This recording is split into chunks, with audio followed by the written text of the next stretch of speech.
Bom, Pobres Criaturas saiu aí no cinema e ele vem merecidamente, né, porque é um ótimo filme, sendo comentado por todo lugar. E é engraçado como a reação das pessoas ao assistir esse filme parece exprimir muito bem, assim, o que é a sensação de assistir um filme do Yorgos Lanthimos. O desconforto, a estranheza e a sensação até de parecer que você está vendo algo que é errado, que você não deveria estar vendo. Tudo é tão estranho que ao sair da sessão de cinema, você se reúne ali com os amigos que estavam com você, né, e todo mundo fica meio com aquela sensação assim de quem vai ser o primeiro a falar, tipo, todo mundo fica meio desconfortável até que alguém fala que gostou e aí todo mundo pode falar que gostou, porque até então existe um certo medo de dizer que gostou daquilo que a gente acabou de ver. E existem dois outros filmes do Yorgos Lanthimos que são tão estranhos ou até mais estranhos do que o Pobres Criaturas. O primeiro é o Lagosta, que se trata de um mundo onde as pessoas estão numa espécie de corrida para tentar encontrar um noivo ou uma noiva, porque caso eles não consigam ter uma noiva ou um noivo, eles vão ser transformados em um animal. E o outro, que é meu favorito, do Yorgos Lanthimos, que se chama O Sacrifício do Cervo Sagrado. Conta a história de um médico que, no final de tudo, ele vai ter que decidir entre a mulher e os dois filhos quem que ele vai sacrificar para que uma maldição não destrua a família dele inteira. Então ele tem que matar um dos três para salvar a família inteira. E cara, olha só a premissa desses filmes, tipo, você sente até vergonha de tentar explicar eles para outra pessoa, né? Você chega no seu amigo e fala: ah, assiste esse filme aqui onde o protagonista tem que transar com alguém, senão ele vai ser transformado numa lagosta. E o louco desse universo de O Lagosta é que as pessoas que são solteiras são enviadas para um hotel onde em um determinado tempo, assim, um determinado número de dias, eles vão ter que encontrar um par para se casar, porque senão eles vão ser transformados em um animal que eles escolherem. E todo o hotel é feito para incentivar essas pessoas a, de fato, encontrarem um par. Então existem até protocolos para que os solteiros não saiam da linha. Então, por exemplo, uma das coisas bizarras é que os solteiros que estão lá não podem se masturbar, porque senão eles vão acabar perdendo o ímpeto de encontrar alguém. Existe, por exemplo, uma outra cena onde uma funcionária do hotel entra no quarto do protagonista pra se esfregar nele, pra que ele não se esqueça de como é bom ter um parceiro e coisa e tal. E todas as cenas são tão desconfortáveis que é impossível você não se incomodar. E o filme vai fazer você ver todas aquelas cenas inteiras, assim, não é, ele não sugere aquilo, ou então mostra um pouquinho e tira. Ele vai fazer você ver até o final, por um bom tempo, até você se incomodar. E, por exemplo, caso eles rejeitem essas regras, eles sofrem punições severas. Então, é disso que eu tô falando, porque falando assim a sinopse do filme, as coisas que acontecem, parece engraçado, parece cômico. Mas esse é um absurdo que o Yorgos Lanthimos trabalha, e é tão absurdo e tão estranho que chega a virar um filme de terror, a maioria desses. Porque aqui falando parece engraçado, mas ver os personagens vivendo aquilo é muito bizarro. Que ainda pior porque os personagens agem como se tudo aquilo fosse normal. Aquilo não é bizarro como a gente, espectador, acha que é. Pra eles aquilo faz parte da vida, é algo que acontece. Se você for solteiro, você vai ser mandado pra esse hotel e coisas vão acontecer. E é legal porque o Yorgos Lanthimos, ele sempre pega esses conceitos, por exemplo, aquela pergunta do nossa, você tá ficando velho, você tem que encontrar alguém pra se casar. E ele pega esse conceito pra fazer uma crítica social foda e leva ao absurdo, sabe? De, se você não se casar, você vai virar um animal. E isso é parte do que deixa a gente tão fascinado nesses filmes desse grego maluco.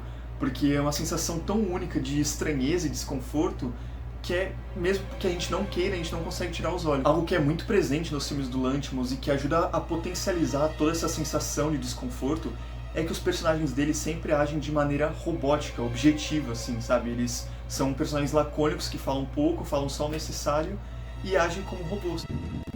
If I don't find a suitable partner soon, I'm going to kill myself by throwing myself out of one of the rooms. Out of the window. I want you to know that. Então, às vezes, você vai estar assistindo um filme dele e vai estar na sua frente acontecendo a cena mais absurda do mundo e os personagens vão estar lá agindo de forma apática e fria em relação àquela situação, como se fosse normal. E isso faz tudo ficar mais estranho ainda, porque você está incomodado, obviamente, pela cena absurda que está acontecendo, mas você começa a ficar incomodado porque você está incomodado, já que os personagens estão agindo de maneira natural, como se fosse algo que acontece. A impressão que eu tenho, e eu não sei se isso vai fazer sentido para vocês, mas na minha cabeça faz muito sentido, é que muitas vezes os personagens do Yorgos Lanthimos, eles parecem mais com alienígenas tentando parecer humanos do que com humanos de fato, sabe? Como em filmes como Body Snatchers, onde alienígenas tomam o corpo dos humanos e aí eles agem daquela maneira robotizada, tentando mimetizar a vida humana, só que sem conseguir, aí parece aquela maneira robótica de agir. I turn off the light, or would you like to read? I'd like to read. Does the light bother you? No. I'm not bothered by light or noise. I'm a deep sleeper.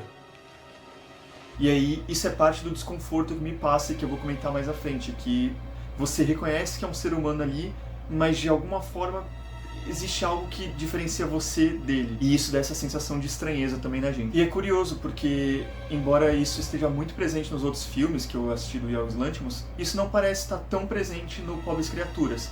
Isso se manifesta bastante na forma da Bella e talvez do God, na forma deles de agir, de falar e da forma como eles interpretam algumas situações e reagem a elas. Mas os outros personagens humanos de Pobres Criaturas parecem bem mais naturais do que eles costumam ser nos outros filmes. Ainda assim, Pobres Criaturas ainda possui aquele ar de desarranjo que tanto me hipnotiza nos filmes do Yorgos Lanthimos. Toda a estética dele passa aquela sensação de que por mais que você tente se familiarizar e se colocar naquele mundo e reconhecer aquilo como um mundo que é o mesmo que o nosso, algo simplesmente parece fora do lugar. Os locais por onde a Bella passa têm nomes que nós reconhecemos: Londres, Paris, Egito, mas por mais que sejam lugares que aparentemente a gente conhece, eles são tão diferentes do que a gente entende que parece outro mundo. Existem, por exemplo, carruagens naquele mundo, só que quando a câmera vira e mostra a frente da carruagem, ao invés de ter um cavalo, é só a cabeça do cavalo.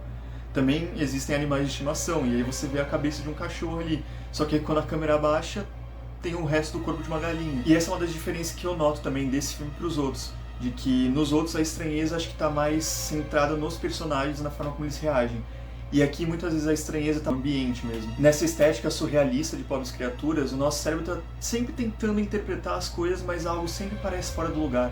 É tipo aquelas imagens que fazem, onde seu cérebro tenta interpretar, ele analisa alguns padrões, eu vou colocar na imagem, só que parece que nada tem forma e você fica meio bugado. Claro que no filme não é tão forte essa sensação quanto é para olhar para essa imagem, mas eu acredito muito que parte da intenção fosse passar isso daí. E algo que contribui muito para construir essa sensação é a trilha sonora, que a todo momento parece deslocada, como se ela estivesse escorregando sem ter um caminho bem definido. E tudo isso em conjunto faz parecer que aquilo lá não passa de um sonho bizarro. Existem também muitas cenas que são gravadas com aquela câmera lente de olho de peixe, né?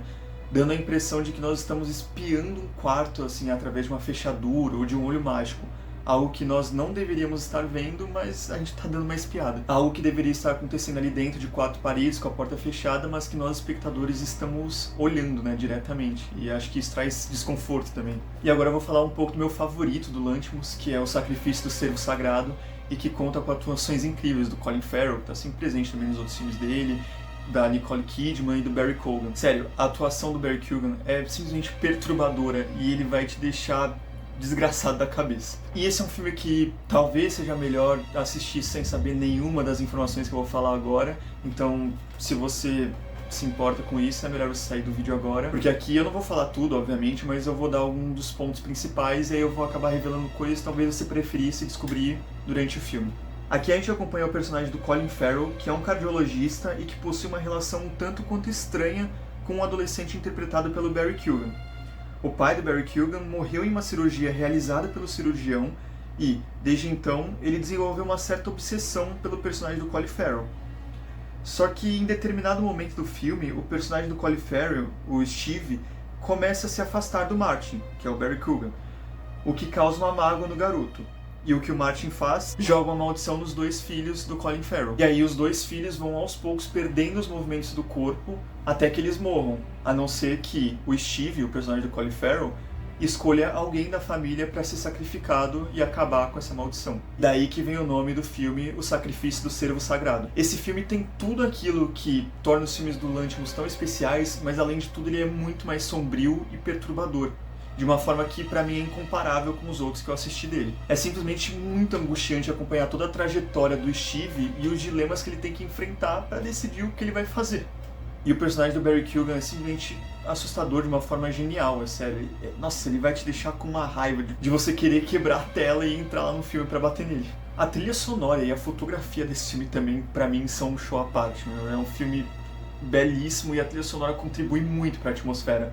E aí ainda tem um embate de fé versus ciência que o protagonista, né, o Steve, tem que enfrentar a todo momento, porque ele é um cirurgião, mas ele tá lidando com um negócio que simplesmente não tem explicação, então é simplesmente incrível. Cara, eu nunca vou me esquecer das cenas que tem dos dois filhos se arrastando, né, porque eles já estão sem os movimentos das pernas, e eles tentando convencer o pai quem é um filho melhor, né, pra que então ele possa matar o outro irmão e a pessoa sobreviver. Cara, sério, é absurdo. Enfim, eu já falei até mais do que eu deveria sobre esse filme, então eu vou parar por aqui. Mas é mais ou menos isso que eu queria falar sobre esses 3 filmes, né, do Yorgos Lanthimos, e eu queria dizer que, por ter todas essas peculiaridades e esses fatores tão fortes assim durante os filmes, pode acontecer de ou você amar o filme ou você detestar e odiar e não gostar do diretor e não assistir mais nenhum filme. Mas eu acho que vale muito dar uma chance porque os filmes realmente são ótimos. Mas eu entendo que existe uma certa barreira ali de uma estranheza mesmo, porque os filmes são diferentes e podem te deixar um pouco mais incomodados do que o normal. Mas tenha força e continue porque vai valer a pena. Mas então é isso, espero que tenha gostado do vídeo. Se quiser me seguir no Letterboxd, tá aqui, meu Instagram, meu TikTok, que eu vou adorar. E se você gostou do vídeo, deixa um like, comenta aí o que você achou dos filmes, se você já assistiu algum deles. E é isso, até a próxima.